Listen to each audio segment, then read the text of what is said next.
Here's the list of topics covered in these sessions. March 9, Palestinian State, something that's as important to discuss today as it was in 1988. The names here seem like a pair of students in the class that were tasked with presenting their thoughts on that topic and leading the debate. March 16, we see, is religion pernicious? Asking if religion does more harm than good. The goal wouldn't be to reach a final verdict on religion, but to practice weighing complex opposing viewpoints. There were also discussions on world hunger, scientific responsibility for global problems, and SDI, which would have been the Strategic Defense Initiative. This was a proposed US missile defense system that would shoot down missiles from space and span the entire Earth. This course was taking place during the Cold War, and this might have been an exercise in evaluating scientific claims under political pressure. Was shooting down nuclear missiles from space even possible? And would deploying such a system make the world safer or more dangerous?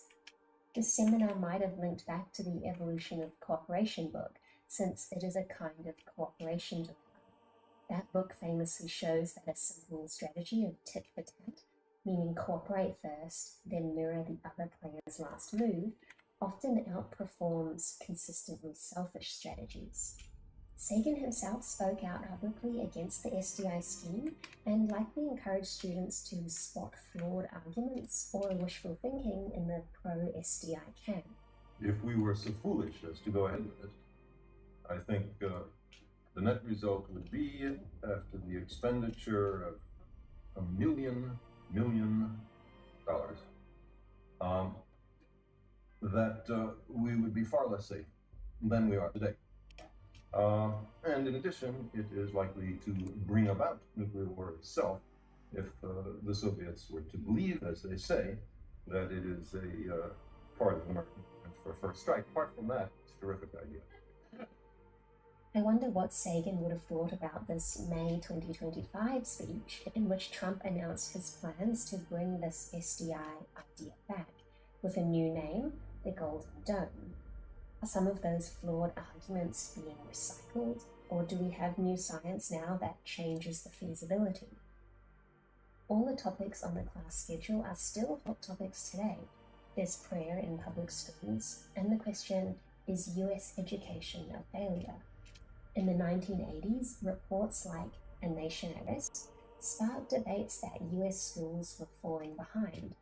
Sagan's class likely analysed such claims, such as, are American students really worse off compared to other countries, and what evidence is that based on? If there are problems, then what are the causes? Is it lack of funding, poor curricula, or societal issues outside of schools? Sagan was passionate about improving how science was taught at schools, and even the existence of this course itself showed he thought that critical thinking needed to be better taught too. On May 6, 1988, this course's final exam was handed out, and this is what the students received. It is a take-home exam that begins with two quotes, one from Leonardo da Vinci and the other from Martin Luther. The Da Vinci quote reads, "Anyone who in discussion relies upon authority uses not his understanding, but rather his memory." This is a reminder to trust evidence and understanding over mere authority. The second quote is in a similar vein about faith strangling reason. The exam then asks students to read an entire book, When Prophecy Fails, by Festinger. It is an in-depth study of a UFO cult and how its members handled a failed doomsday prediction. The group was expecting a flood to destroy much of Earth on December 21, 1954. This prophecy came from Marion Keech, the leader of the group. Some believers left their jobs, ended friendships with non-believers, gave away money or possessions, and prepared for their departure on a flying saucer which they believed would rescue them. When the flood didn't happen and the saucer from planet Clarion never came, some of the most committed members doubled down and rationalized various explanations to explain why. Others lost belief and left the group. The book studies the cognitive dissonance that people experience when what they believe doesn't align with reality, such as resulting from a failed prophecy. The exam asks you to imagine what would have happened if the events described in the book had gone somewhat differently. So to consider if a charismatic leader, sincere or unscrupulous, your choice, arises in the circle around Marion Keech, and by chance there are serious floods on December 21, and or UFOs are widely reported on Christmas Eve. Describe your best estimate of what might have happened as a result of these altered events over the next few years, informed by our readings and class discussions, including the Milgram experiments. So that would mean the students are using everything they read about in the course, including about responding to authority, obedience, crowd psychology, and cognitive dissonance, that have to guess at alternative scenarios. Let me know in the comments what you think would have been the most likely outcome here. The second exam question asks students to compose a dialogue, taking place 34 years later, which was now when this exam was given, between a believer in the Clarionite intervention and a skeptic, making the best case possible for both points of view. What lessons, if any, can we draw? That question seems fun to try, and is kind of an exercise in empathy, being able to channel the mindset of a true believer. I can imagine the good answers here made a very convincing argument for them. Sagan says, as usual, there is no single right answer. What I'm looking for is coherency and cogency of argument. I hope you enjoyed the assignment. Carl Sagan, May 6, 1988. I also have here the final exam from another year that the course ran, 1986. In this, students are asked to design and execute an experimental test for astrology, the daily horoscope kind. Sagan doesn't just want students to say astrology is false, he wants them to test it like a scientist would, and think about how they could know if it were true or not. This exam, of course, is not testing memorization of material. Sagan wants his students to think creatively and to think for themselves, applying their own logic.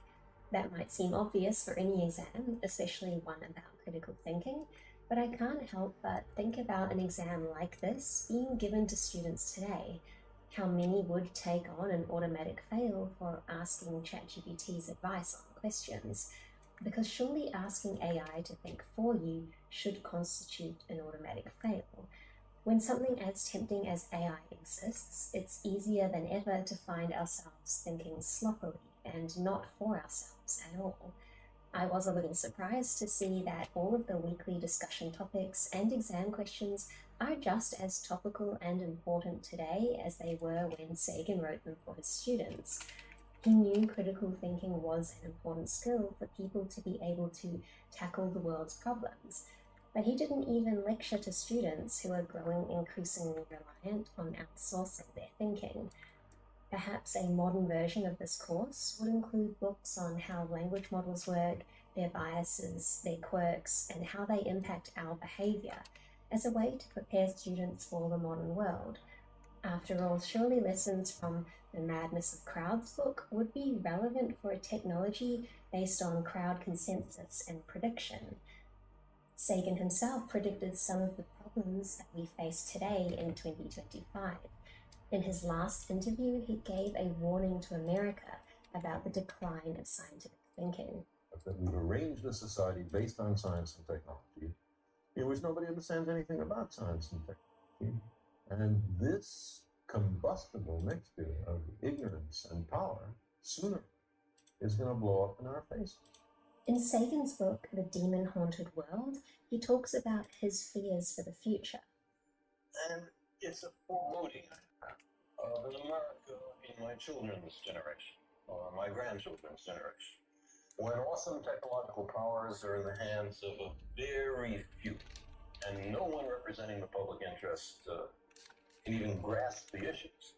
When the people, I mean the broad population in a democracy, when the people have lost the ability to set their own agendas or even to knowledgeably question those who do so.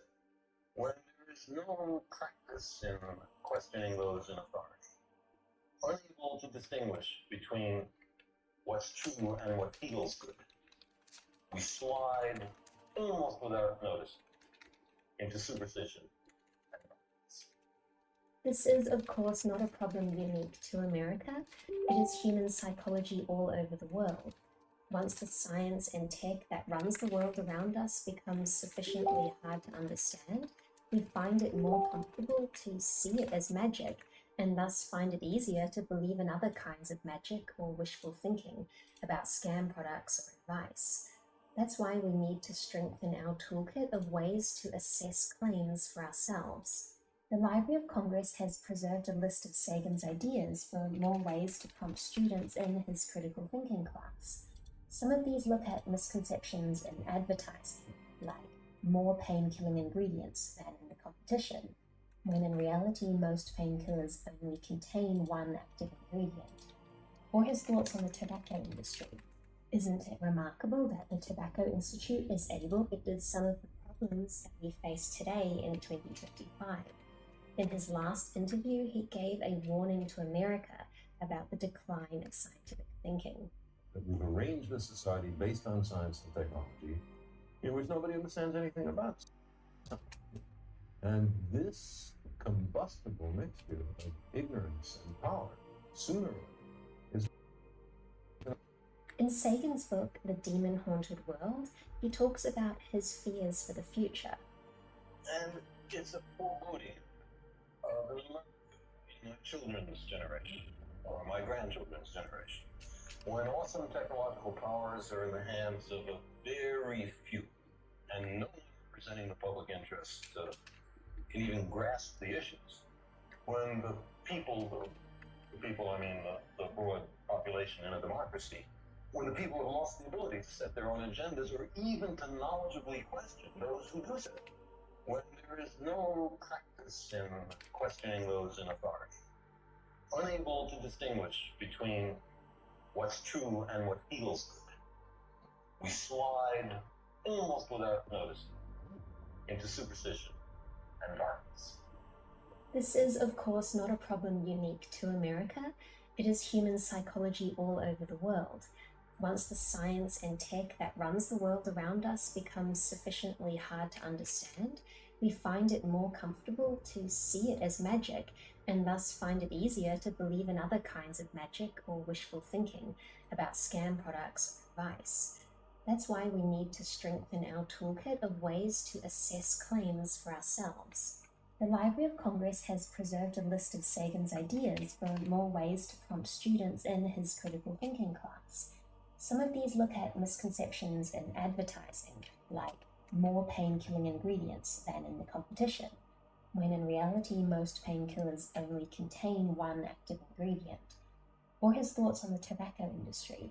Isn't it remarkable that the Tobacco Institute is able to find scientists who somehow fail to find the correlation between smoking and half a dozen lethal diseases that every other clinician has no difficulty in discovering?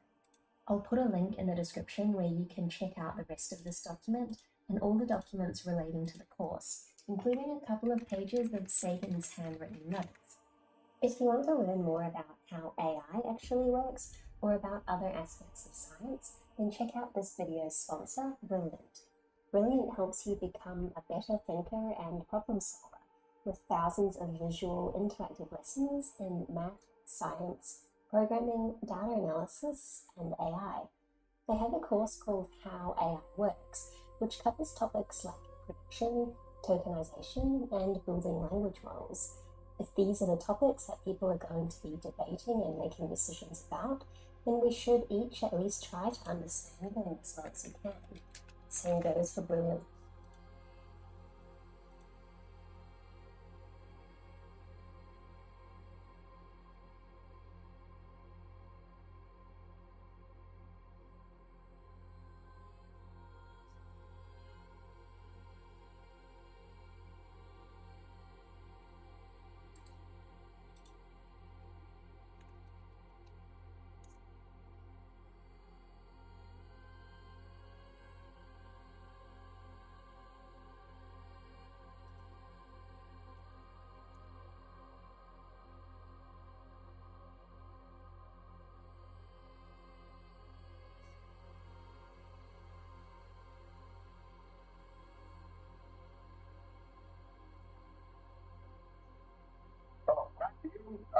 discussing in some detail some of the factors in the development of the personality of the individual, and you have very kindly elaborated for us on some of your fundamental concepts, such as the archetype, and at least simply what it means, and certain types of archetypes, such as the anima and the animus. And we try to show, perhaps in our discussion, some of the ways that your ideas may have differed from those of Dr. Freud. Now, another concept or idea that seems to be a very interesting one in your work, at least as I see it, is the term or concept persona. And of course, this seems to have a lot of relevance to the daily living of the individual. I wonder if you would mind telling us a little bit about how you construe this term persona. Yeah, well, this is a practical concept we need in elucidating people's relation. I do this with my patients, particularly with people that are in public life, that they have a certain way of presenting themselves. For instance, take the doctor. He has a certain way. For instance, he has good bedside manners, and he behaves as one expects a doctor behaves. He may even identify himself with it and believe that he is what he appears to be. Yeah. He must appear in a certain form, unless people don't believe that he's a doctor. And so when he's a professor, he's also supposed to behave in a certain way so that it is plausible that he is a professor. I don't know. So the persona is partially the result of the demands society has. And on the other side, it is a compromise with what one likes to be, or with what, or as one likes to appear. So, yeah. Take, for instance, a parson.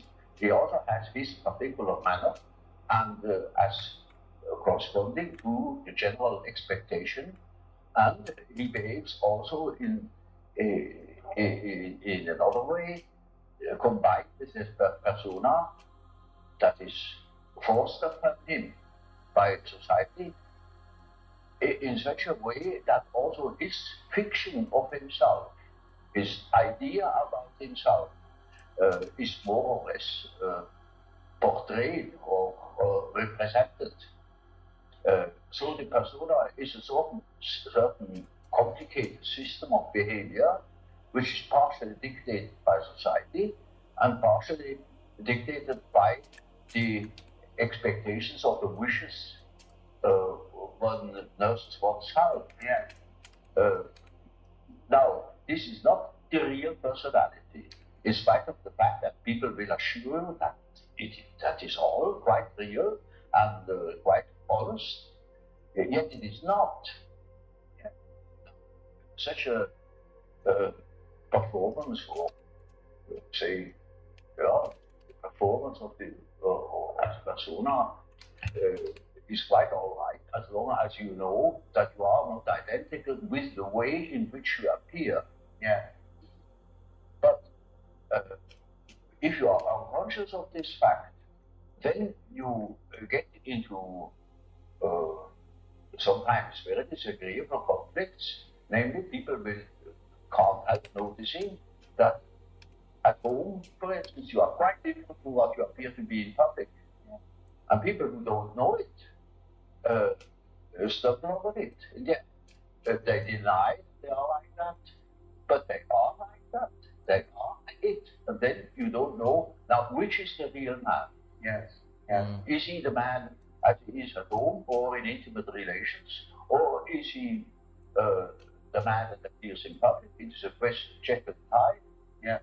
Oh, it is such occasionally there is such a difference that we could almost be able to speak of the personality. Yeah. And the more that is pronounced, the more people are neurotic. Yeah. They get neurotic because they have two different ways. They contradict themselves all the time, And then just in as much as they are conscious of themselves, they don't know it. They think they are one. Everybody sees that they are two. And some know him only from one side, some others know him only from the other side. And then there are situations that clash, because the way you are creates certain situations with people in your relations. And these two situations don't chime in, they are just dissonances. Yeah. And at the moment that is the case, the most people are learning. Actually, would you say that the individual may even have more than two personas? In other words, could he possibly? Oh, rarely. You know, we can't afford it very well to play more than two roles. But there are cases, for instance, where people have up to 5 different personalities. In cases of dissociation of personality, where, for instance, the one person, say, call it person A, doesn't know of the existence of the person B, but B knows of A. So there may be a third personality, C, that doesn't know of the two others. Yeah, such case, it's not sure. But the ordinary case is just an ordinary dissociation of a personality. One calls that systematic dissociation, in contradistinction to the chaotic or unsystematic dissociation you find in schizophrenia. Yeah. Now, you distinguish between the term persona and the term ego. In other words, as you see them, they're two different things. Yes. Yes. Oh, now, yes. what is the difference between the term ego, as you see it, and the term persona? Well, the ego is supposed to be the representative of the real person. But like I say, for instance, in the case where B knows of A, but A doesn't know B, in that case, one would say the ego is more on the side of C.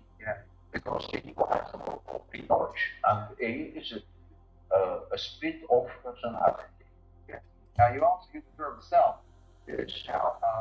The word self, and would this have a different meaning than, say, ego or? Yes. Oh, yes.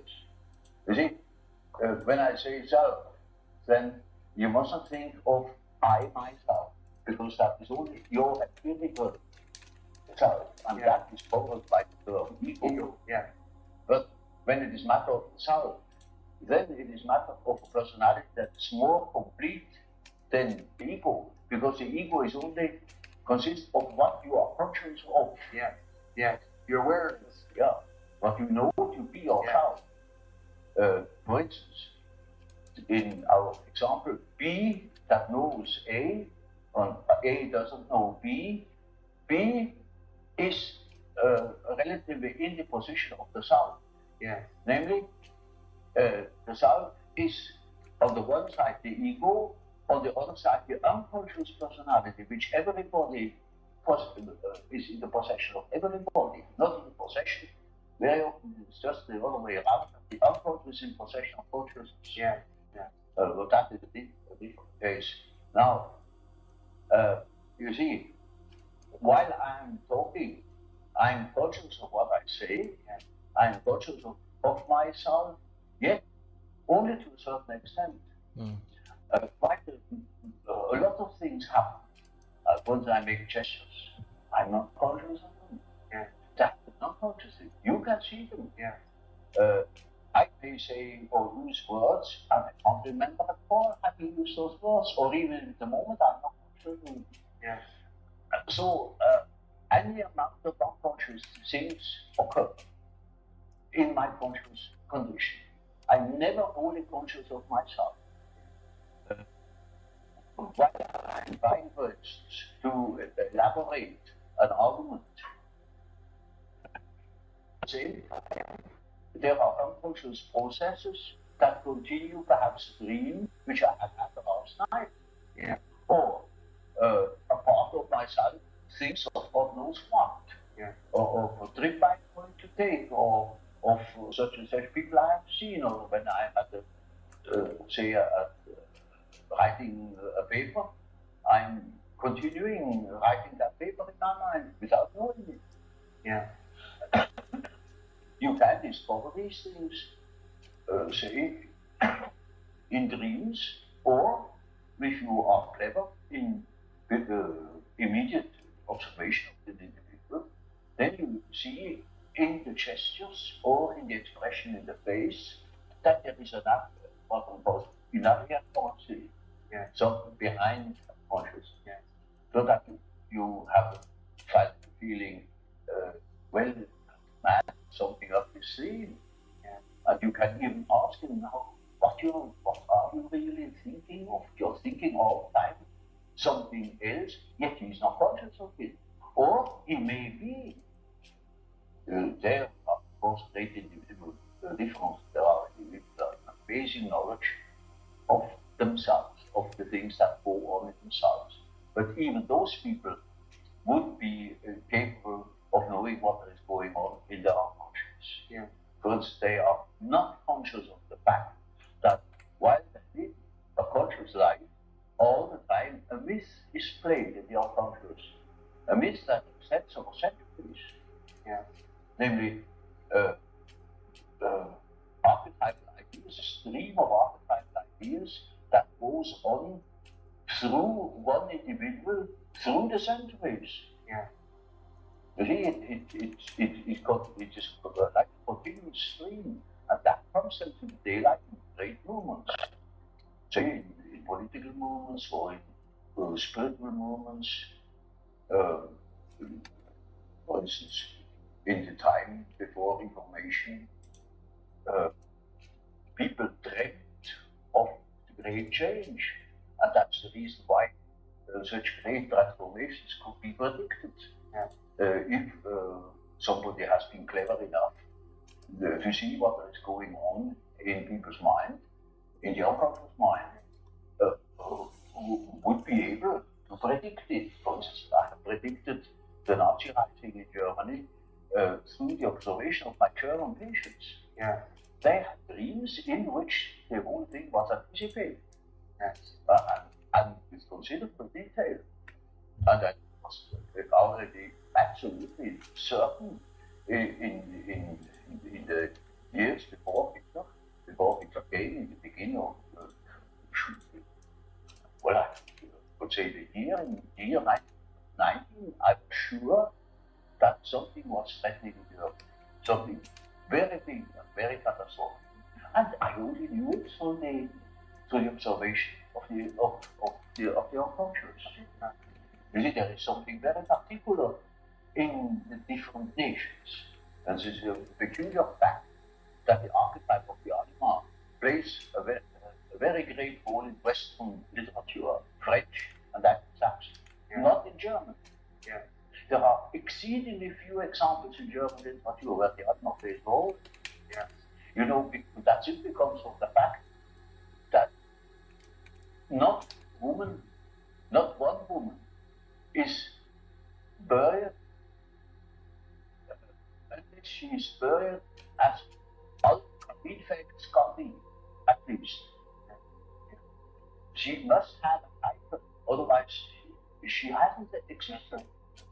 And so you see, it is just, mind you, this is a bit drastic, but it illustrates my point. In Germany, there are no women. There is Frau Doktor, Frau Professor,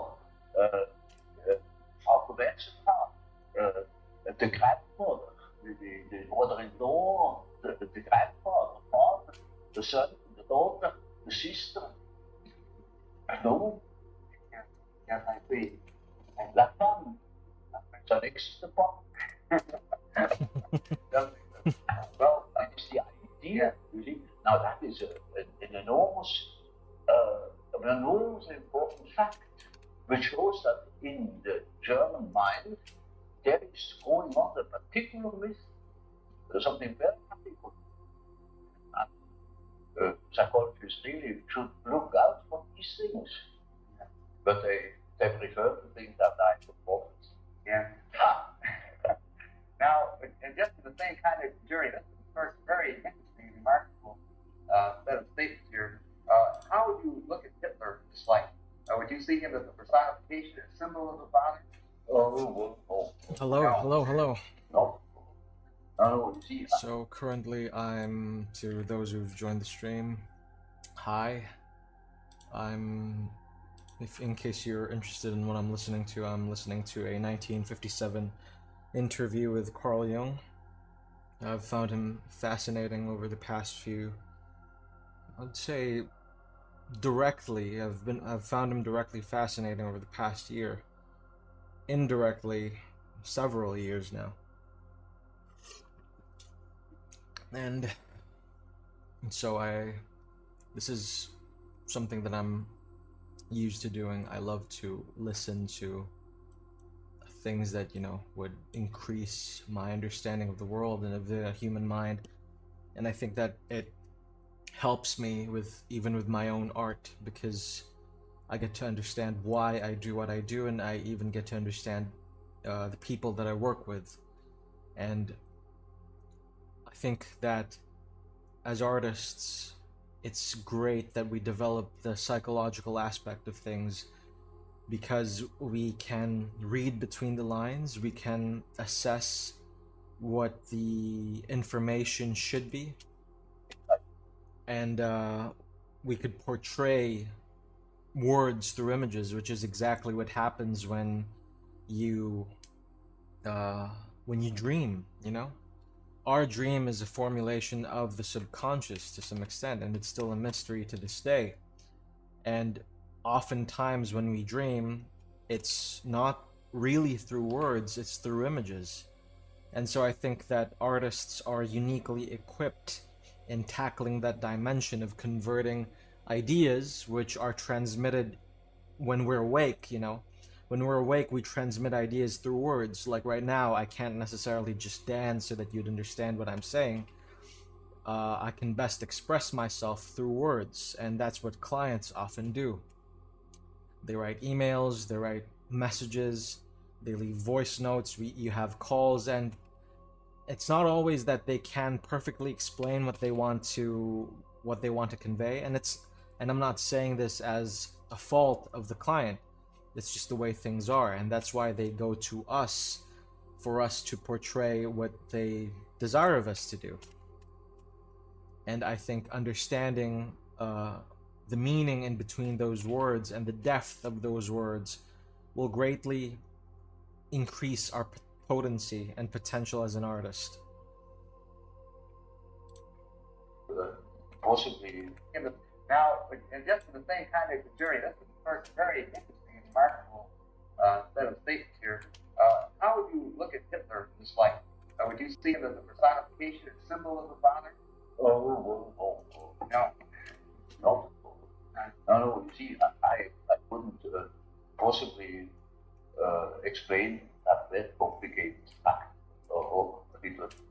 Perhaps it is too complicated. He's a hero figure. Yeah. And the hero figure is far more important than happy fathers that have the places. I think.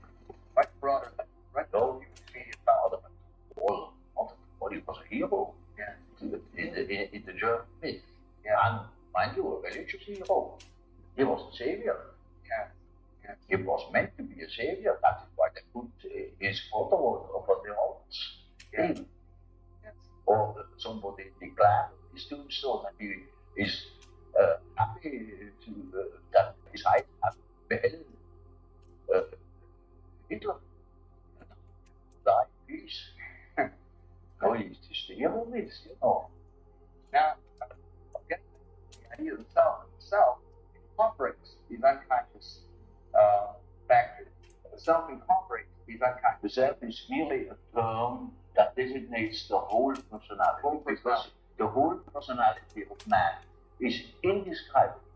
Yes. His consciousness can be described.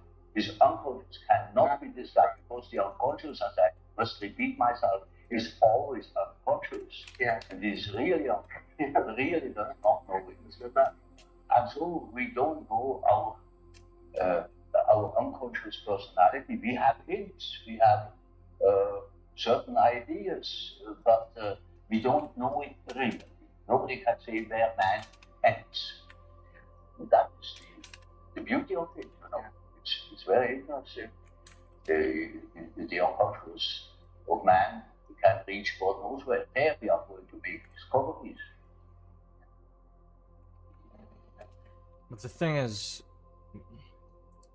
as artists, we can, learn as many things as we can. We could ingest as much as we can, and I think that's the fun part of being an artist, or dare I say, wanting to be an artist. Most of us sit down, read manga, watch film, play video games, and then we tell ourselves, "Oh, I have this idea," and I'm not exempt from this. I fall prey to this mindset that I want to do this XYZ thing, and then I stop, I don't execute on it. I just sit down and loiter and imagine myself doing something, even though sometimes I have the ability to execute on it. But what really becomes painful is when you do try and sit down and realize that you can't execute on it. And that's where the importance of technical knowledge comes in. That's where understanding of fundamentals comes in. And I've taught before. I've taught at a university, and I can't count anymore how many times I've come to use the word fundamentals. A lot of students just, jump into art class and then just think that they could end up drawing what they want. But such really isn't the case. It's you get to have an idea, and then if you are unpracticed, well, to even craft a stickman is a blessing. And this is anecdotal, and it's not in any way or form to insult any of my previous students before. It's just a way of stating that such is reality.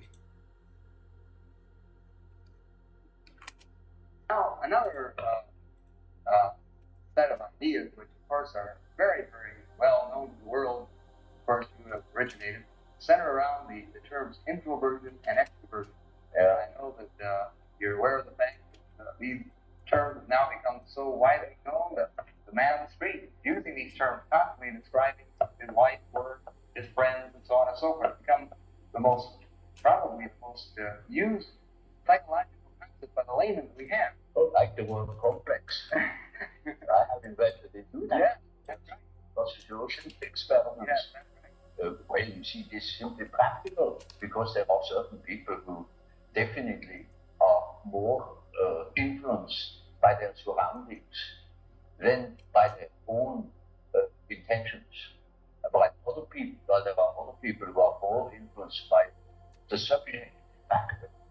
Now, the subjective factor is very characteristic. It was understood by Freud as a sort of pathological or auto-erotism.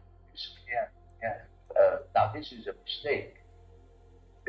We have, psyche has two conditions, two important conditions. One is the environmental influence, and the other is the given fact of the psyche as it is born.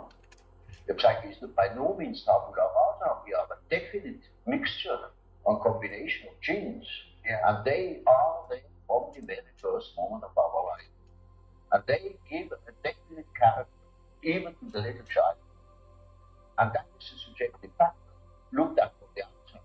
Now, if you look at it from the inside, then it is just so as if you would observe the world. Yes. When you observe the world, you see people, you see houses, you see the sky, you see tangible objects. But when you observe yourself within, you see moving images, a world of images, generally known as fantasies. Yet these fantasies are facts. It is a fact that man has such and such fantasy. And it is such a tangible fact, for instance, that when a man has a certain fantasy, another man may lose his life. Or a bridge is built. These houses were all fantasies. Everything you do here, all of the houses, everything was fantasy to begin with. And fantasy has a powerful reality. That is not to be forgotten. Fantasy is not nothing. It is of course not a tangible object, but it is a fact nevertheless. It is say a form of energy. Yeah. Or, despite the fact we can't measure it. Yeah. It is a manifestation of something. And that is a reality that is just a reality as, for instance, the peace treaty of Versailles or something like that. It is no more, you can't show it. Yeah. But it has been a fact. Yeah. And so the psychic elements are facts, are realities. And when you observe the stream of images within, you observe an aspect of the world. Yes. Of the world within. Because the psyche, you know, if you understand it as a phenomenon that takes place in so-called living bodies, then it is a quality of matter. A body consists of matter. We discovered that this matter has one aspect, namely a psychic aspect. And so it is simply the world from within, seen from within. It is just as if we were seeing into another aspect of matter. Yes. This is an idea that is not my invention. That old Democritus already said, talk of the spiritus insertus atomis, yeah. Namely the spirit that is inserted in atoms. Yeah. That means the psyche is a quality that appears in matter. Doesn't matter whether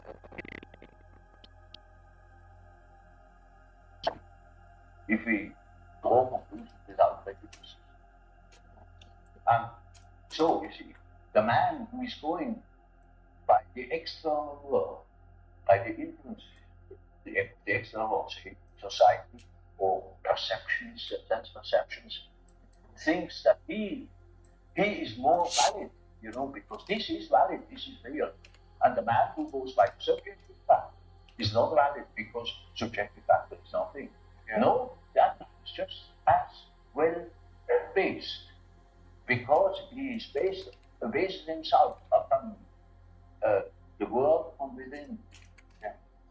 And so he is quite happy, even if he says, oh, this is nothing but my fantasy, you know. And of course, that's the introvert. That's the introvert is also free of the external world. He will tell you, when you ask him, he will be apologetic about it. He will say, of course, yes, I could, my season. That's all. And that's the world, particularly America, is extroverted like hell. The introvert has no place. Yeah. Yeah. Because he doesn't know that he beholds the world from within. Yeah. And that gives him dignity, and that gives him certainty, because it is nowadays particularly the world is on a thin thread. Yeah. And that is the psyche of man. Assume that certain fellows in Moscow lose their or their common sense for it. And the whole world is in fire and flames. Yeah, yeah. It is nowadays we are threatened by elementary catastrophes. There is no such thing as an age bomb. All man is doing. Yeah. We are the great danger. Psyche is the great danger. What if something goes wrong with the psyche? Yeah. See? And so you see, it is demonstrated to us in our days what the power of psyche is. Okay, so Canvas is loading a little bit. Thankfully, my PC RAM is not yet too heavy, which means that I could flip the canvas. There you go. at a certain point in the illustration, I begin to lose confidence in my own skills. I think it's just a natural thing, or I think it's my perfectionism is kicking in, and I tend to want to double check the accuracy of my painting, and the accuracy of my brush strokes, and all of these things. And so what I tend to do is to turn off again most of the mask that I've provided, most of the colors, and then just go back to the grayscale aspect of the illustration. In this case, I could get to refresh myself with something with a past version of the illustration that I'm already content with, that I already was able to move forward with. In my past stream, this happened with the jetpack of the Space Marines, or the backpack of the Space Marines. I was getting a little frustrated with how to do the lighting at the top, and now I'm kind of contemplating a similar issue here at the leg area. Because of the top lighting that I have, which is bright, but starts to diffuse really strongly as it goes down, I don't know what level of value I'll have for the legs. And so that's something that I'm thinking about right now. So, oops, my bad. Let's just, there you go. Okay, so what we have is this section here, part of the knee pad. I think that receives a lot of brightness, and I think that before we proceed, we could restore a lot of the sheen, because the ceramite for the arm is comparable to the Terminator hand, and in this case, I think we should add some more whites to it. How important is to know something about it, but we know nothing about it. Nobody would give credit to the idea that the psychical processes of the ordinary man have any importance whatever. One thinks, oh, we have just what he has in his head. It's all on the surrounding, it's all such things. And particularly if he's well housed and well fed, then you have no idea of the world. That's the great mistake. Because he is just that at which he is born, and he is not born as that rather. That's the other. Yes. Now, of course, one of the very common, I think, misconceptions we work on some of the right Americans has been they sort of characterize your discussion of introverts and extroverts for suggesting that the world is made up of only two kinds of people, introverts on one hand and extroverts on the other. And I'm sure you've been aware of, in many of our people look at things this way. And of course, if you'd like to comment about that, in other words, would you perceive the world being made of holy people or extreme introverts, people that are extreme extroverts? Well, you know, Bismarck once said,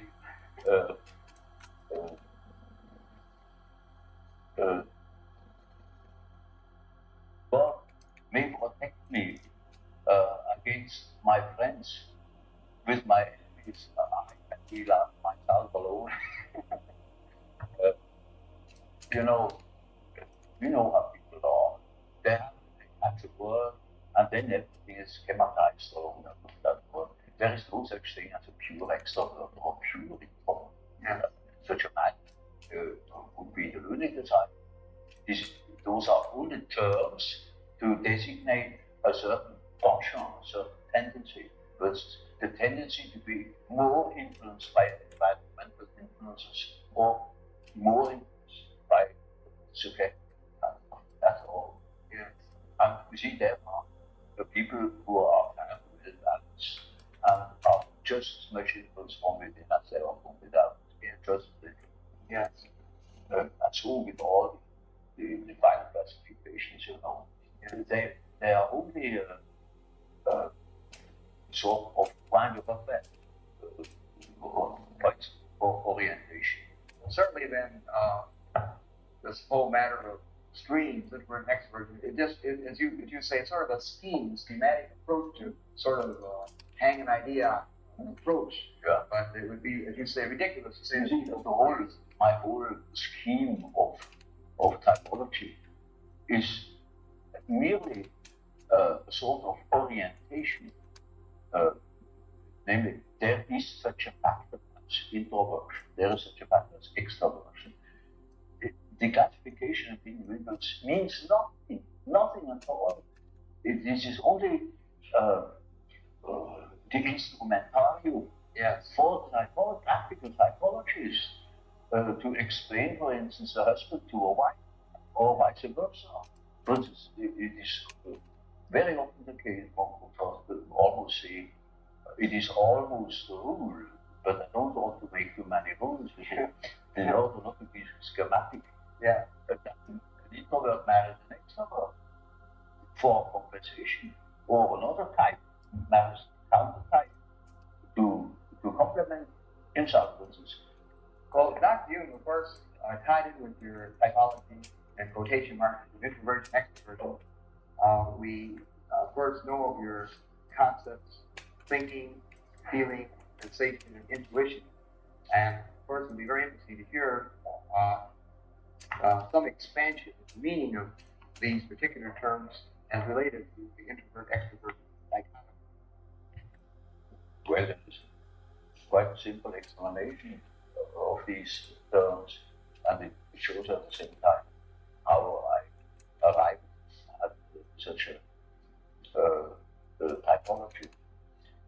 Namely, sensation tells you that there is some thinking, roughly speaking, tells you what it is.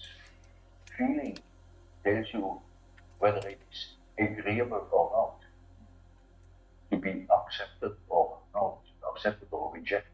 Yes. And intuition now there is a difficulty. Yes. You don't know ordinarily how intuition works. So when a man has a hunch, you can't tell exactly how he got that hunch or where that hunch comes from. It is something funny about intuition. I will tell you a little story. I had two patients. The man was a sensation type, and the woman was an intuitive type. Of course, there was attraction. And so they took a little boat and went out to the observe.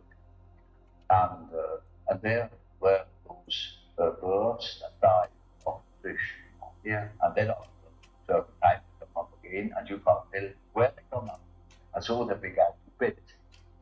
Who first was the first to see the bird?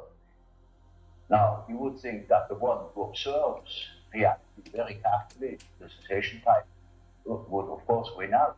Yeah. Not at all. The woman won the bet completely. Yeah. She was beating him on all points. Yeah. Because by intuition she knew it before. I see. Now, how is that possible? Well, sometimes, you can really find out how it works by finding the intermediate links. It is a perception by intermediate links, and you only get the result of that whole chain of associations. Yeah. Sometimes you succeed in finding out. Yeah. But more often you don't. So my definition is, intuition is a perception by ways or means of the unconscious. That is as near as I can get.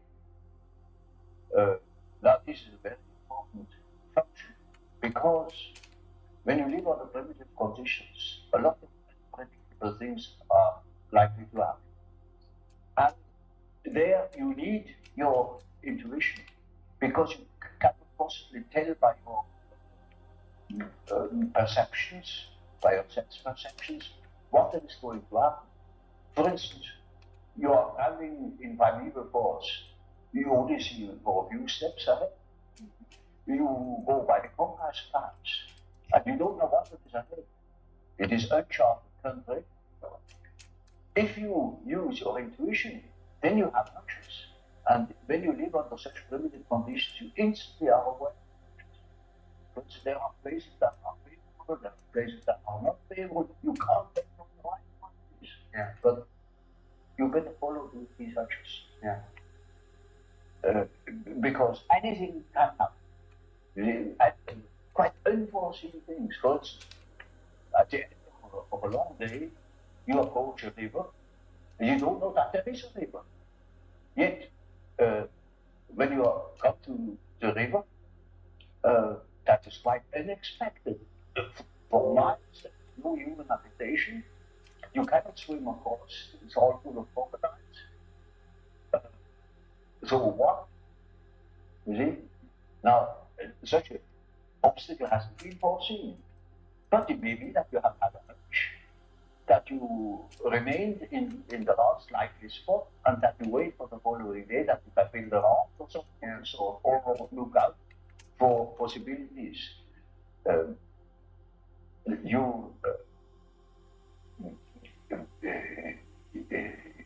For instance, you also can have intuitions in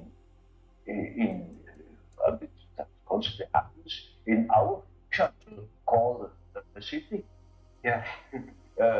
You can have a hunch something is going wrong, particularly when you are driving an automobile. Yeah. For instance, it is a day where nurses appear in the street. Yeah. And they always try to get something interesting like suicide, to be run over. That's a marvelous attack. Yeah. And then you get a peculiar feeling, and really, at the next corner, all it is a second nurse that runs in front of the automobile. Yeah. You see, the duplicity of cases, that is a rule, that such chance happenings come in groups. Yeah. And so you see, we have constantly warnings, hints that are consist perhaps in a slight feeling of uneasiness, uncertainty, fear.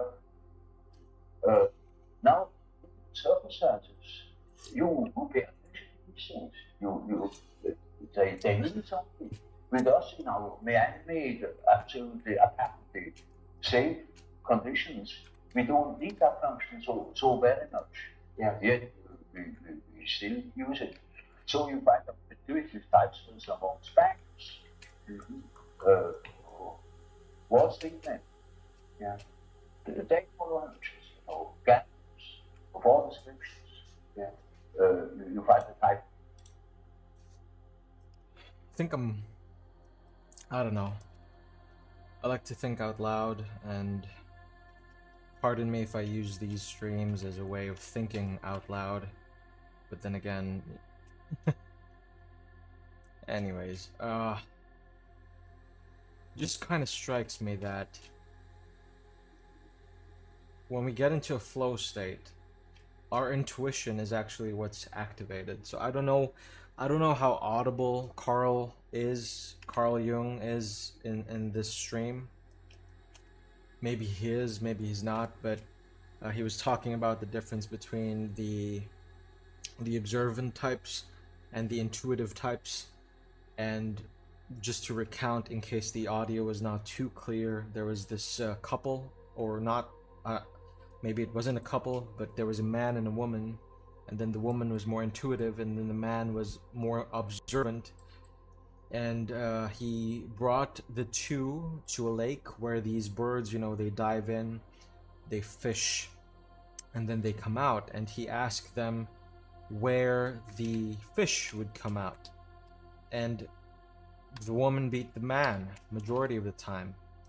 And he's just illustrating that because the woman has done this before. She's watched such birds do their job before, she can kind of ascertain where they're gonna come out, and she's operating off of intuition. And to tie that to the work that I'm doing, there are moments when I honestly don't know what I'm doing, or I don't consciously know what I'm doing, and I just take my pen, my stylus, this one that I'm using right here. I take my stylus and I just stick it to the tablet and I feel. And it's like breathing sometimes. You just know where the light is going to be, or if you don't know, you know that something's wrong. I think I'm operating on two mechanisms, and I don't know how many artists do this. Sometimes we operate out of this feels right, and sometimes we operate in a sense that this feels wrong. And so we just simply avoid that, and we tend toward a direction that avoids the mistake. And so I don't know how many people can relate to this experience, but this is how when I'm in that flow state, that's how I get to discern what to do with my illustrations.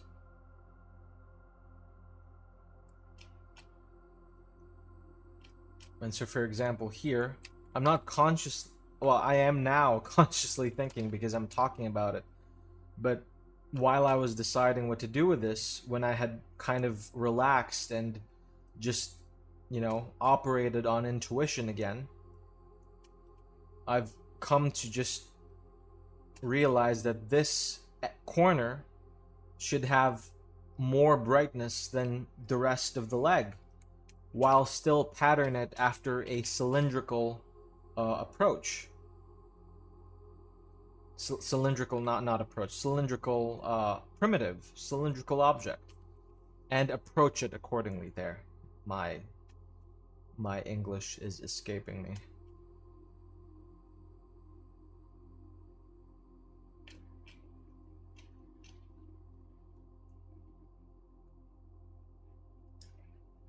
There you go.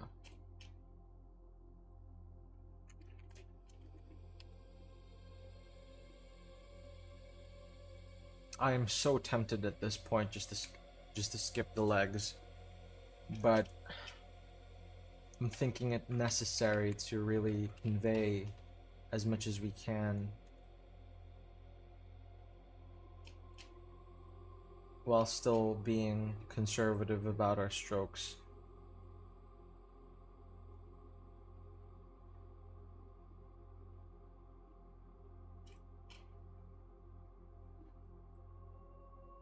Just enough to get the idea across, because we still have to. And it's not that I'm rushing.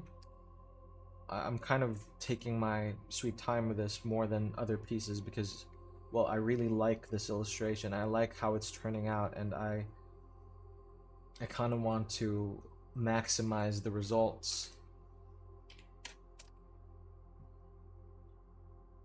I think this is turning out quite well. And so we do the same thing. So right now I'm painting underneath this.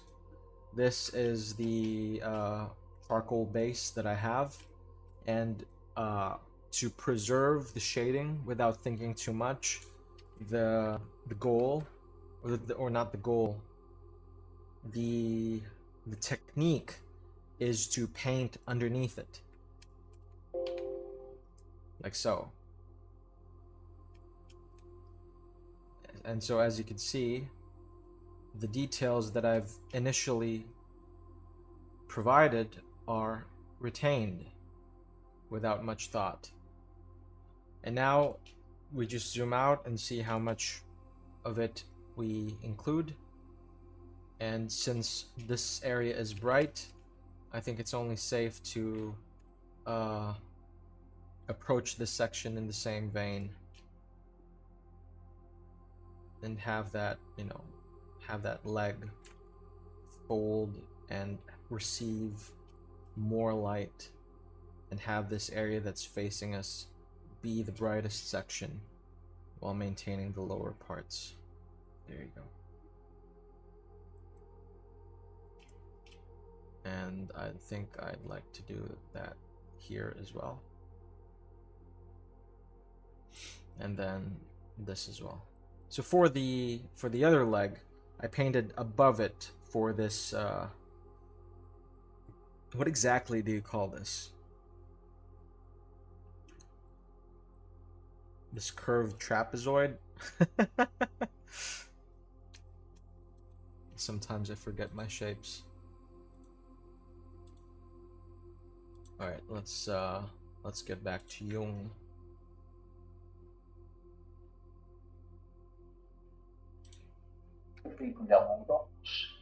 Because absolutely there prognosis.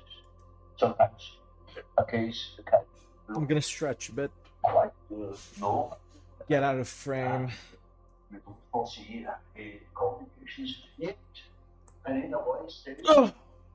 something not I think I'd like to have a sandwich right now. But we have a lot of subliminal perceptions, sense perceptions. And for those, we probably draw a good deal of our intuitions, but that is perception by the way of the unconscious. And we have said that with intuitive types, even intuitive types, do not see by eyes of my ears, they perceive by intuition. For instance, the ones who happen that a woman patient in the morning and night.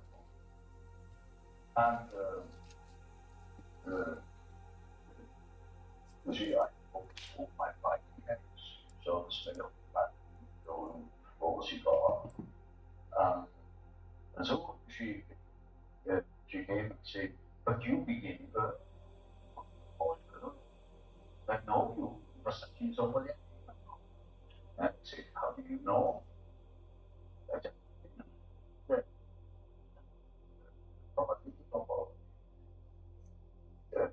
and she said, oh, when I must be a gentleman with you this morning. I said, I'm out of frame, but I'm currently making a sandwich. It's a Biscoff Nutella sandwich with some Parmesan on it.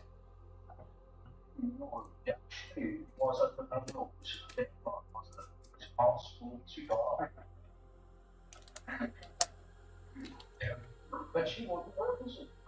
So she didn't really survive that she doesn't see the stuff in the board speed. But the fact for that minds. You make the same between intuitive extrovert and intuitive introvert. Yes, all this time. Yeah, either the extrovert or the introvert. For example, so if you look at the example between an intuitive extrovert and intuitive introvert, when you are chosen people, but because one of the most difficult types is the intuitive introvert. The intuitive extrovert at the moment is facts. That's why I'm saying. But the introverts,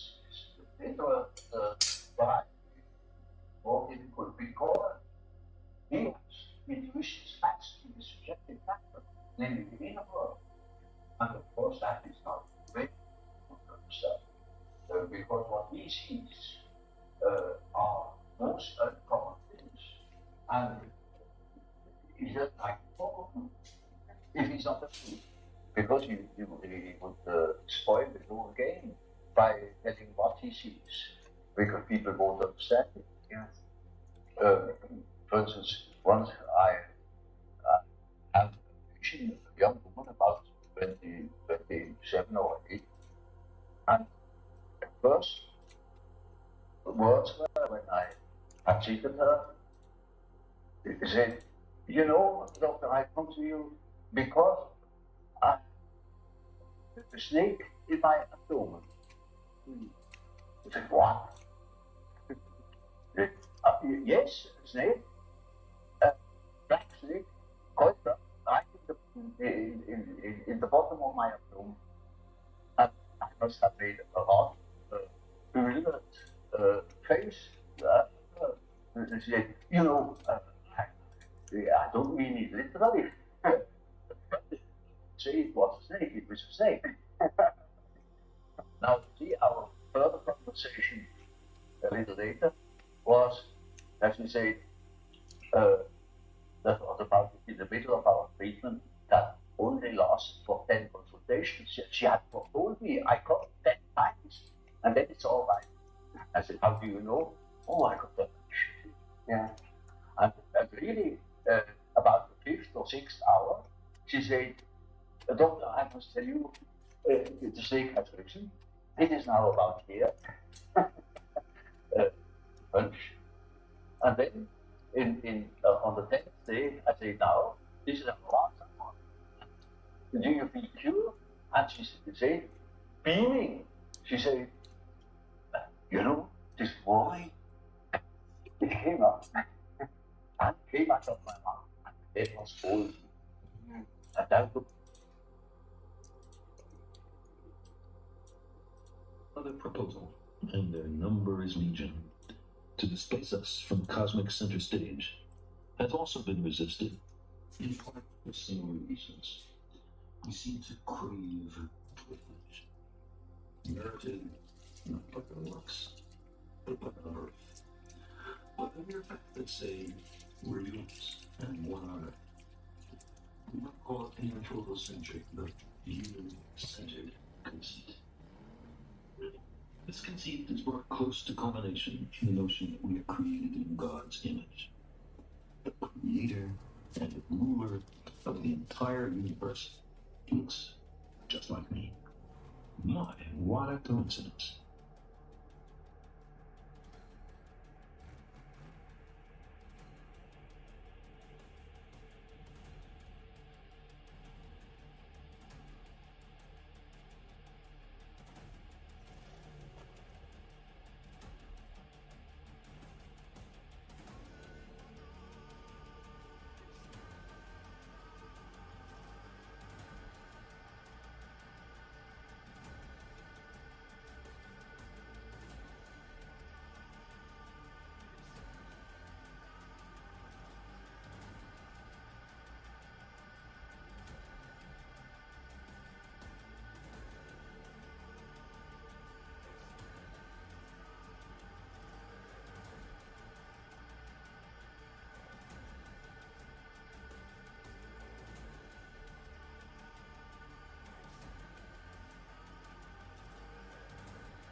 In male, with a long white beard, sitting in the throne in the sky and tallying the fall of every star, for which there is no evidence. In my mind, if anybody has something, sure, would like to. To the kind of God that Einstein, Spinoza talked about, which is very close to the sum total of the laws of the universe. Now, it'd be crazy to deny that there are laws of the universe. And if that's what you want to call God, then of course God is. And there are all sorts of other nuances. There is, for example, the deist God that many of the founding fathers of this country believed in, although it is a secret whose name may not be spoken in some circles, a do-nothing king, the God who creates the universe and then retires, and to whom praying to is sort of pointless. He's not here, he went somewhere else. He had other things to do. Now that's also a God. So when you say, do you believe in God? If I say yes, or if I say no, you have to absolutely nothing. I guess I'm asking you to define yours if you have one. But why would you use a word so ambiguous that means so many different things? Gives you freedom to define it. It gives you freedom to seem to agree with someone else with whom you do not agree. It covers over. It makes for social lubrication, but it is not an aid to truth, my view. And therefore, I think we need much sharper language when we ask these questions. Sorry to take long in answering this, but this is an important issue. What is your personal religion, or is there any type of God to you? Like, is there a purpose, given that we're just sitting on this speck in the middle of this sea of stars? Humans have created a mythological framework that has always often involved some kind of higher spiritual powers. And as that goes away, as we know more and more of that, and it seems harder and harder to prove that anything might exist like that, where does that leave us? On our own, which to my mind is much more responsible than hoping that someone will save us from ourselves so we don't have to make our best efforts to do it ourselves. And if we're wrong, and there is someone who steps in and says, okay, that's right. I'm for that, but we, hedged our bets. It's Pascal's bargain run backwards. Listen to this. I hate to read too much, but this is almost like they've been reading your book. This is from the New York Times for Friday, May 24. America's climate science study finds less than half of all American adults understand that the Earth orbits the sun yearly, according to a basic science survey. Nevertheless, there's enthusiasm for research, except in some fields like genetic engineering and nuclear power that are viewed with suspicion. Only about 25% of American adults give passing grades in the National Science Foundation survey of what people know about basic science and economics. I mean, this is singing your song, isn't it? What I'm talking about in the being world. My feeling, Charlie, is that it's not that pseudoscience and superstition and New Age so-called beliefs and fundamentalist zealotry are something new. They've been with us for as long as we've been human. But we live in an age based on science and technology with formidable technological powers. Science and technology are propelling us forward at accelerating rates. That's right. And if we don't understand it, by we, I mean the general public, if it's something that, I'm not good at that, I don't know anything about it, then who is making all the decisions on science and technology that are going to determine what kind of future our children live in? Just some members of Congress? But there's no more than a handful of members of Congress with any background in science at all. And the Republican Congress has just abolished its own Office of Technology Assessment, the organization that gave them bipartisan, competent advice on science and technology. They say, we don't want to know. Don't tell us about science. I mean, you blast them all. Creationists, Christian scientists who you say would rather allow their children to suffer than give them insulin or antibiotics. Astrologers come in for particular scorn on it. Well, I would say scorn, just the derision. Generous versions. What's the danger of all this? I mean, this is not the thing that... There's two kinds of things. Hello. I hope you're well. So right now I'm just hoping to get past this guy, this not the person that I'm listening to, but this specific soldier, this specific ultramarine. That was actually the hope earlier at around 9 a.m. when I decided to sleep.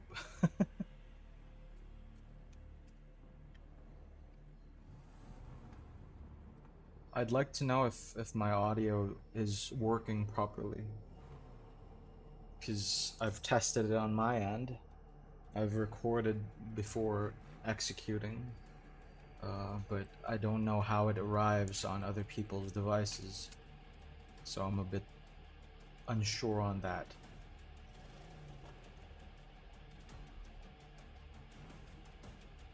I think I'm almost done with this. I'm pretty happy with how this is really turning out.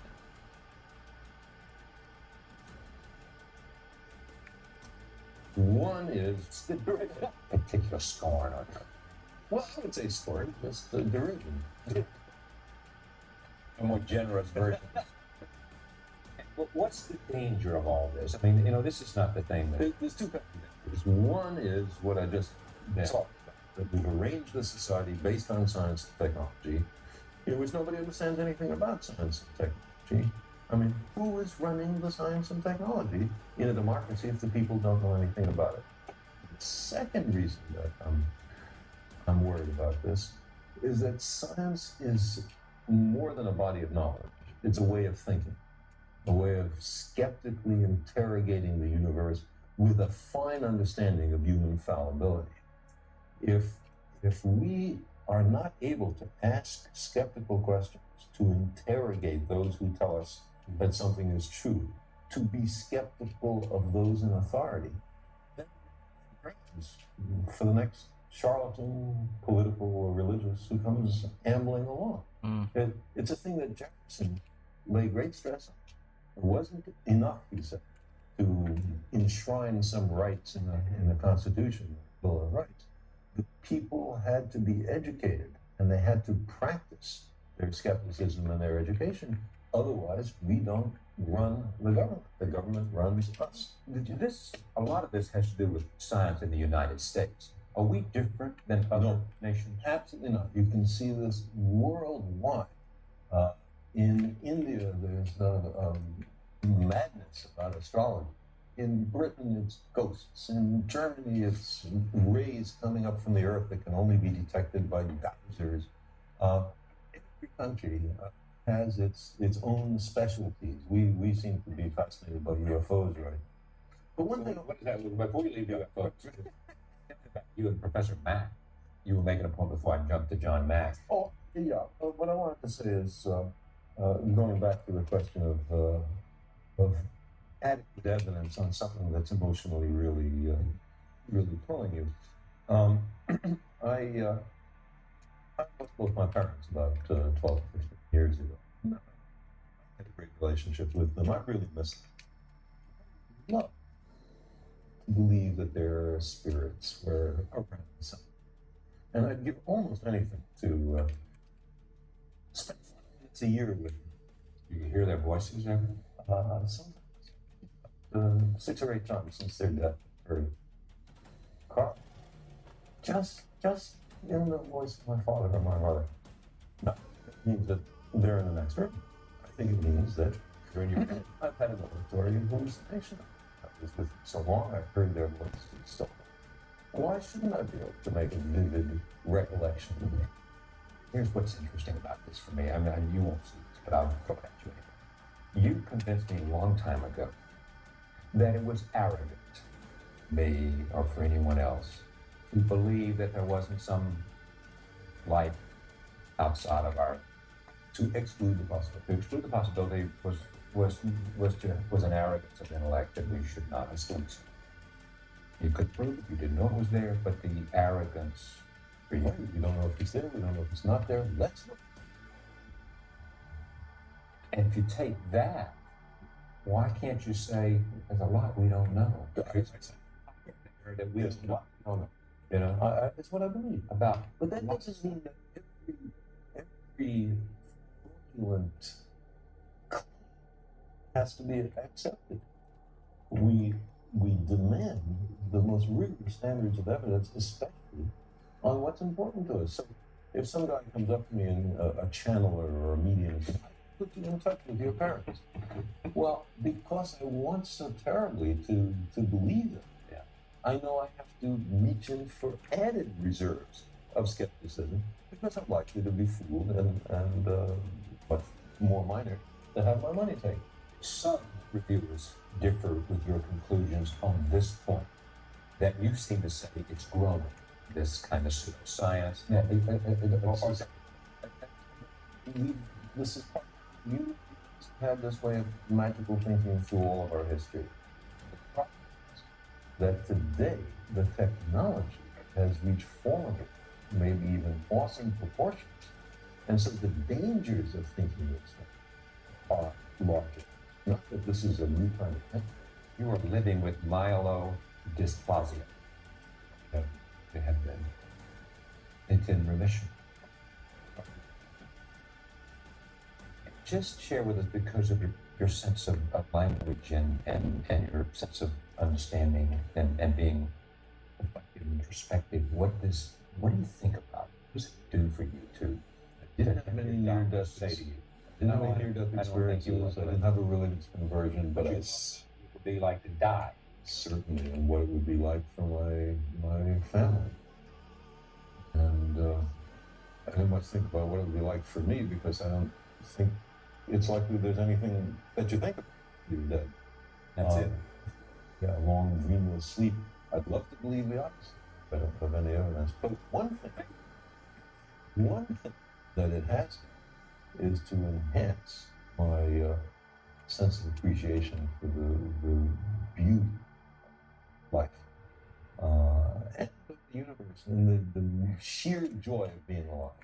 One point I'd like to make about this is that every human culture has a set of creation myths, but they're in the realm of mythology or religion or folklore, and they are, of course, all mutually inconsistent.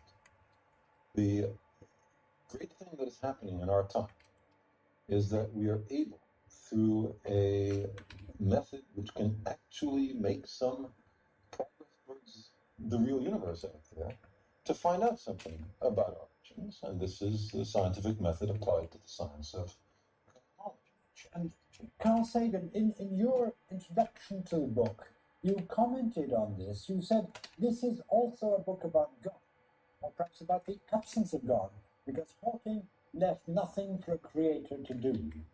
Now, God, of course, means many things to many people. What sort of God, basically, are we talking about when we talk about reading the mind of God? Well, I think that's an excellent question, and I'd be most interested to hear Stephen Hawking's answer. But just to try to illuminate the range of possibilities, consider two alternatives.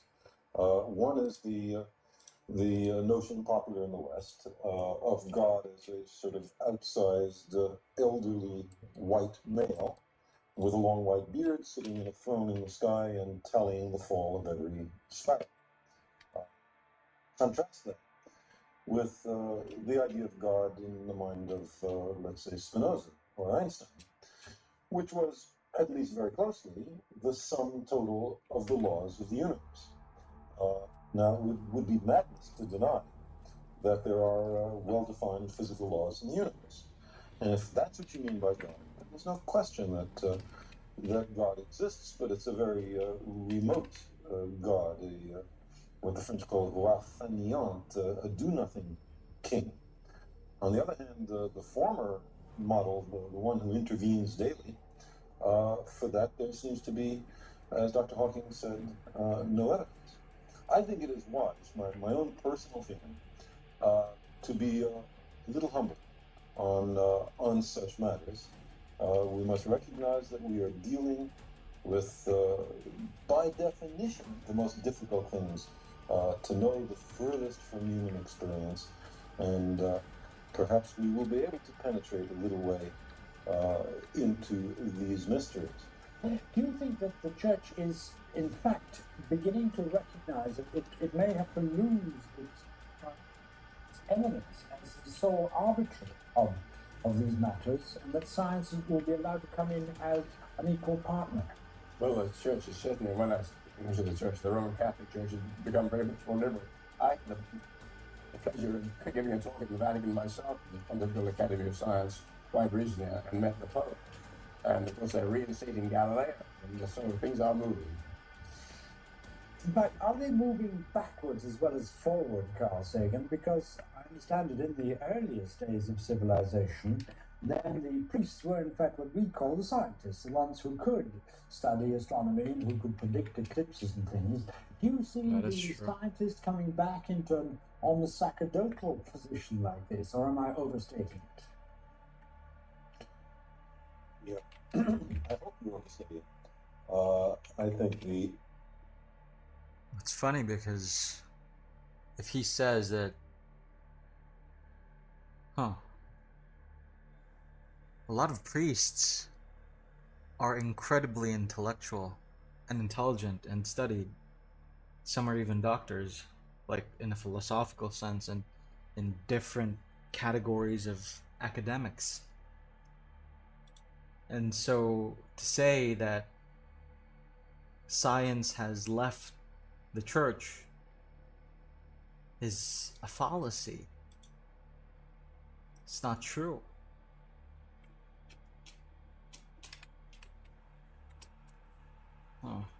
Food for thought. Of the scientific method is the willingness to admit you're wrong, the willingness to abandon ideas that don't work, and the essence of religion is not to change anything. The supposed truths are handed down by some revered figure, and then no one is supposed to make any progress beyond that because all the truth is thought to be in hand. I'm really talking about setting an agenda for the future.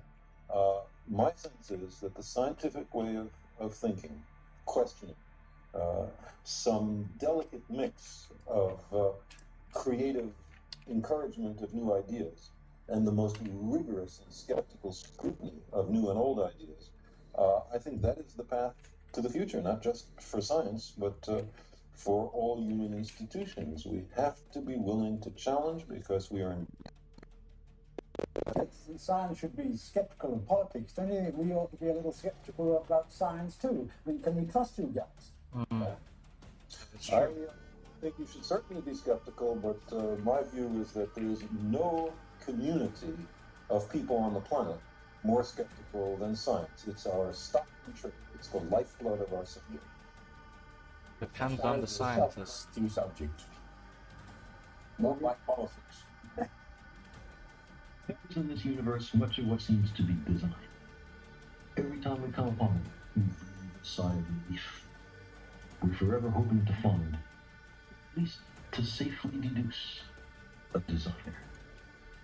But instead, we repeatedly discover that natural processes, collisional selection of worlds, say, natural selection of gene pools, or even the convection pattern in a pot of boiling water, can extract order out of chaos and deceive us into deducing purpose where there isn't. Ladies and gentlemen, that was Carl Sagan, easily one of, if not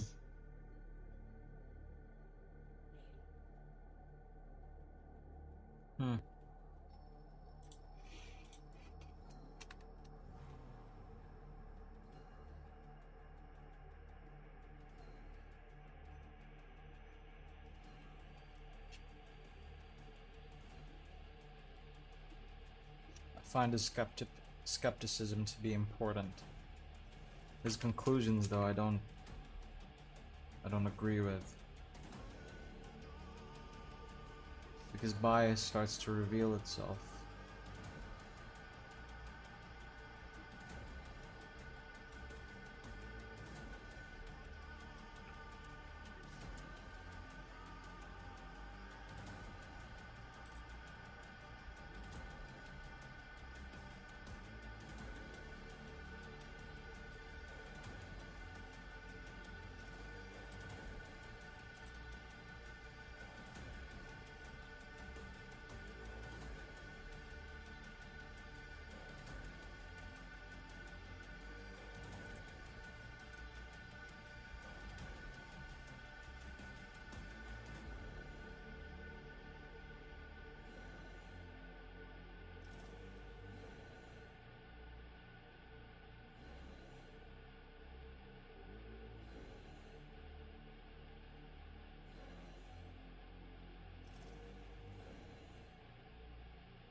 Okay,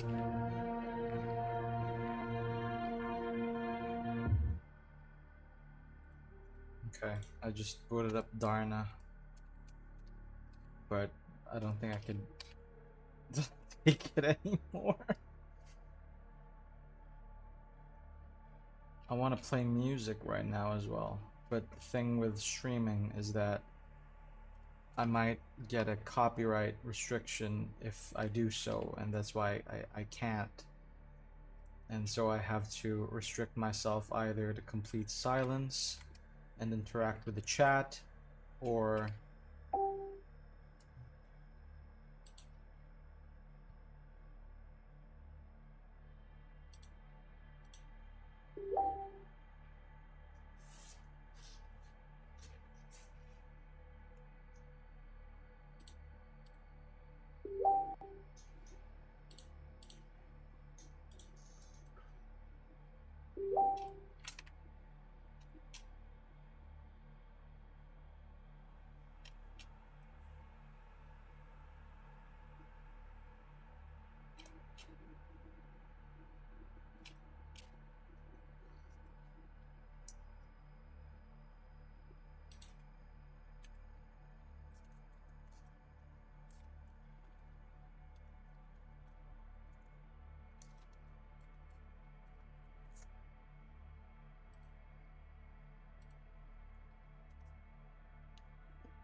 what post is this?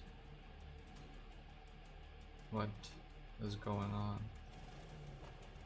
The annotations are great. What are you referring to?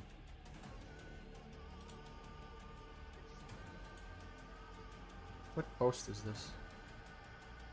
Capture the fierceness. Fierceness of what? What fierceness did I capture?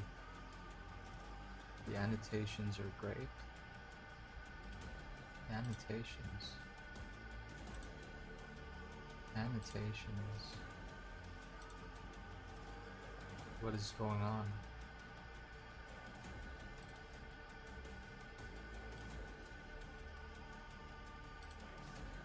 What post? Naniこれは. Okay, that's not it.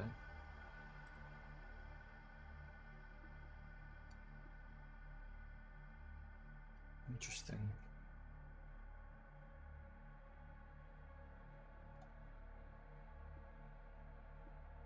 Oh, anyways.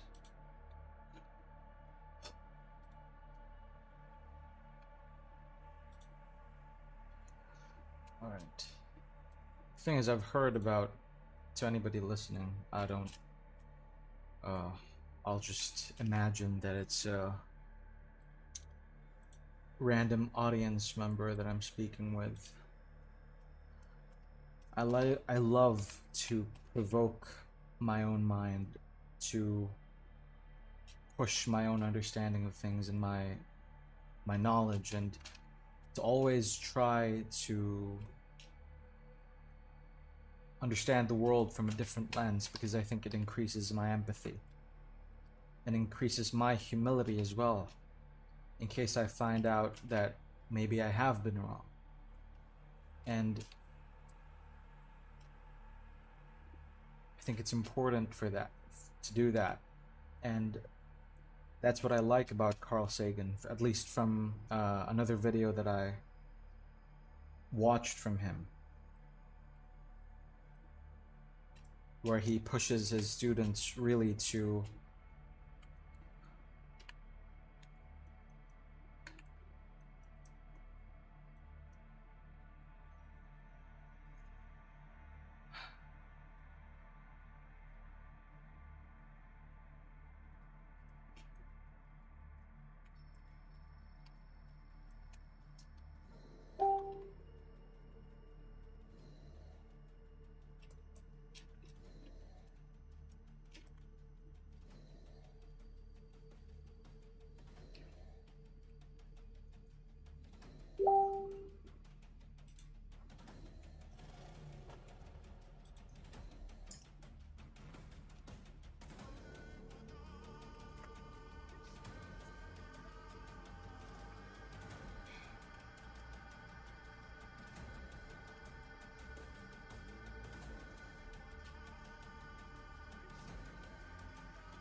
La da da da da da da da da da da da da.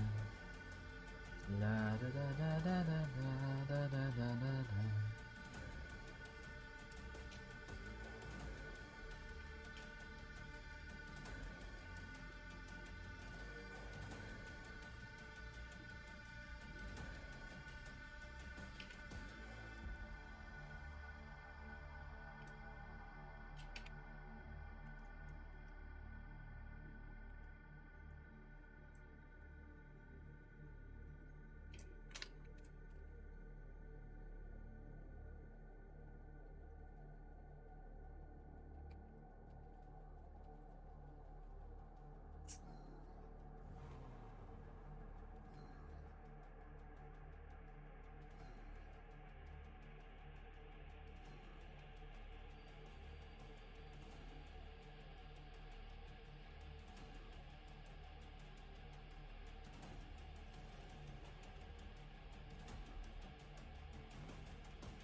I'm gonna try and risk it. I'm gonna play some music.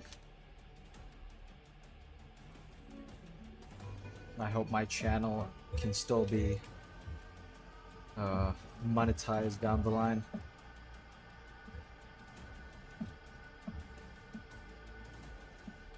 Wild and running free, just kids, you and me. I said, hey, hey, hey, like we're renegades. Hey, hey, hey, living like we're renegades, renegades.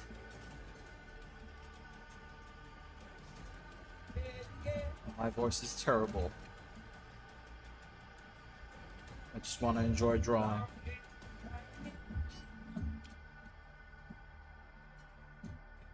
Some mutineers, come forth and have no fear.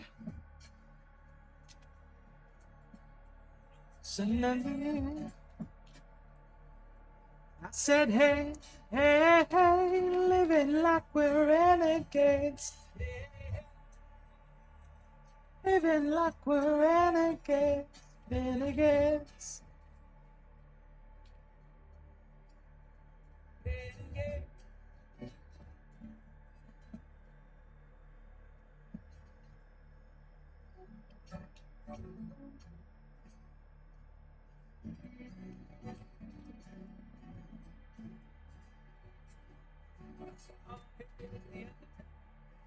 All hail the cool kids, all hail the outlaws, Spielbergs and Kubricks.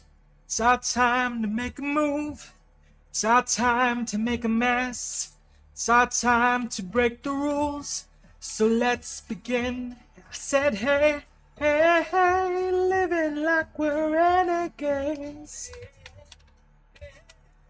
living like we're renegades.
I can't remember who Jamie Ann Commons is and what songs he has again.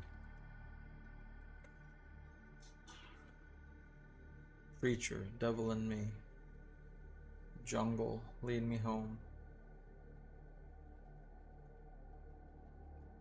What songs does this guy sing again? I used to listen to him a lot. Popular. Preacher. Nina. Let's try Nina.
Now I know it's not alone.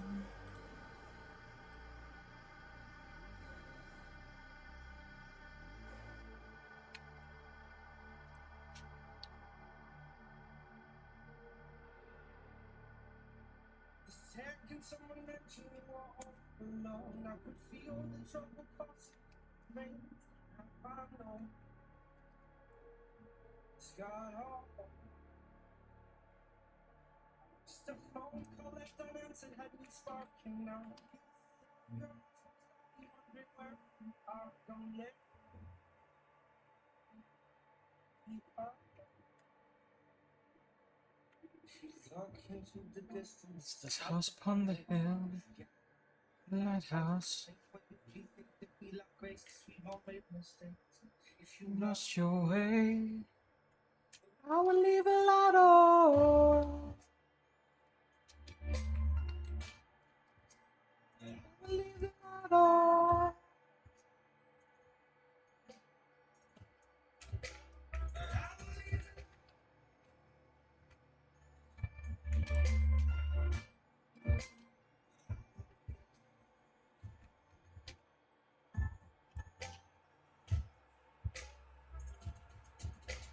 tell me what's been happening, what's been on your mind. Lately you've been searching for a darker place to hide. That's alright. If you can't be unabusing, you'll be robbed from ours. I refuse to lose another friend to drugs. Just come on. Don't let go. If you look into the distance, the feel like grace is falling instead. You have to go away.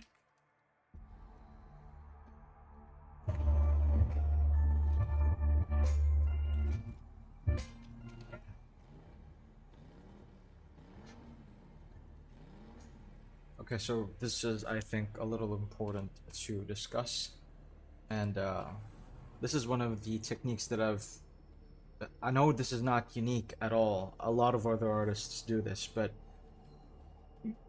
what I love to do when it comes to chainmail properties is to craft my own chainmail. And as you can see here, this maybe you could rewind the stream a little bit, but then you would end up not being live and in sync with me at all. But I'll just demonstrate that this is composed of a singular ring. Some tutorials that I've watched would craft the ring and make it just one single color. But what I've found to be more effective is to paint the ring in two different colors, with the first one being a brighter color and the second one being a darker color underneath it. And then just stack those layers one on top of the other until it forms this mail. Or it can either be in the form of dragon skin, which is kind of what I'm going for here. Well, not necessarily, because you have holes through them. You have perforations, and these are rings and not necessarily scales. And so once you're done with that, you have your area that you want to cover with the chainmail. And then what you do is I often, for safety reasons, because once you start to modify an object, it's going to be a little difficult to replicate it. You know, you don't want to waste time, and so you just simply duplicate it by holding Alt and then clicking on the layer that you've created, and then afterwards turning on screen. After you turn on screen, you can double click the layer to activate the properties. Where is it? There you go. And then simply, have I duplicated it? What's going on? Wait.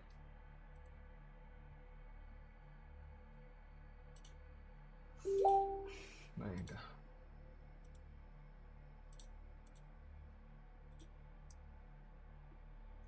Where was I? Okay, so here, you set it to screen. There you go. And then make sure that your blending options are turned on. And then that's when we can get to lower the, to mix the blend in, which it already is. There you go.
Okay, so once you already have the chainmail set up, what you want to do is begin to just match it to the rest of the scene. So here we don't want to overstretch the chainmail like so, and so we just simply fold it into place here. So we duplicate this again because I don't want to waste the amount of time that I've spent just setting up the properties. And so I just put that there, turn the layer off, and then just play around with this one right now. Let's match that. Make it fold like so.